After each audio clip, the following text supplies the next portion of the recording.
আমাদের ছোটবেলায় বা তারও আগে একটা সময় ছিল যখন গ্রীষ্মকালে তেতেপুরে কেউ বাড়িতে এলে তাকে সবার প্রথমে বাতাসার জল, ডাবের জল, দইয়ের ঘোল বা নুন চিনি দিয়ে লেবুর শরবত দেয়া হতো। আজকাল বাজার চলতি নানান ঠান্ডা পানীয়ের ভিড়ে 8 থেকে 80 সবাই গরমে ঢকঢক করে সেগুলোই খেয়ে ফেলে বা বাড়িতে অতিথি আসলেও সেগুলোই সার্ভ করা হয়। গরমকালে তেষ্টা মেটাতে যদি বাড়িতে quick, tasty and budget friendly drink বানিয়ে নেওয়া যায় তাহলে সব থেকে ভালো হয়। নমস্কার বন্ধুরা, আমি সূচনা। আমার চ্যানেল সূচনার দিনলিপি ও রান্নাঘরে আপনাদের সকলকে স্বাগত জানাই। তরমুজের গুণাগুণ আমরা সবাই জানি। ওয়াটারমেলন ড্রিঙ্ক বানানোর জন্য কিছুটা তরমুজ নিয়ে নিয়েছি। এই শরবতে আইস কিউবের বদলে তরমুজ বা মেলন কিউব ইউজ করব। আমার কাছে স্কুপ করার টুল রয়েছে, না থাকলে স্পুন দিয়েও করতে পারেন। এই রকম ছোট ছোট স্কুপ করে বেশ কয়েক পিস নিয়ে নিচ্ছি। দানাটা একটু বাদ দিয়ে দিতে হবে। তরমুজটা স্কুপ করা হয়ে গেছে। এবার আইস ট্রেতে তরমুজের টুকরোগুলো রেখে ট্রেটা ডিপ ফ্রিজে রেখে দিলাম। কি ইন্টারেস্টিং লাগছে তো দেখতে।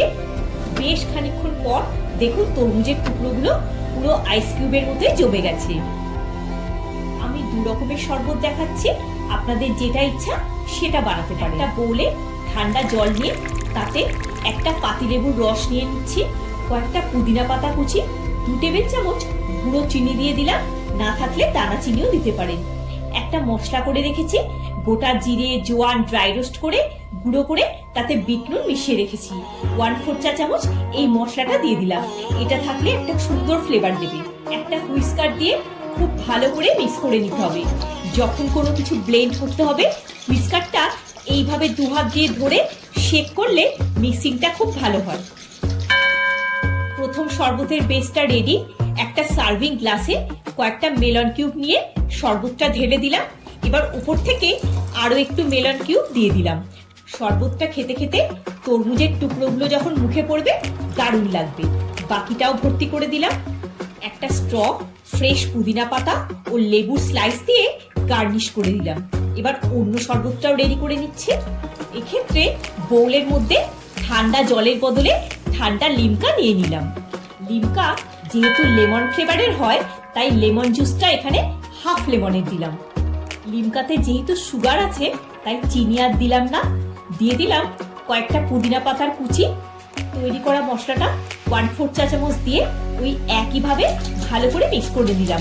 সুবিধার জন্য একটা গ্লাসে প্রথমে শরবত বেসটা নিয়ে নিলাম। এবার সার্ভিং গ্লাসে একইভাবে প্রথমে মেলন কিউব, তারপর শরবত বেস, তারপর অল্প লিমকা দিয়ে গ্লাসটা ফিল করে দিলাম। উপর থেকে দিয়ে দিলাম মেলন কিউব। দ্বিতীয় শরবতটাও রেডি। স্ট্র, ফ্রেশ পুদিনা আর লেমন স্লাইস দিয়ে গার্নিশ করে দিলাম। কত কম খরচে বাড়িতে সহজেই বানিয়ে নিতে পারবে অভিনব এই শরবত। ভিডিওটা যদি ভালো লেগে থাকে একটা লাইক দিয়ে চ্যানেলটা সাবস্ক্রাইব করে পাশে থাকার অনুরোধ রইল। সবাই খুব ভালো থাকবেন, সুস্থ থাকবেন। দেখা হচ্ছে পরের একটি পর্বে। ধন্যবাদ।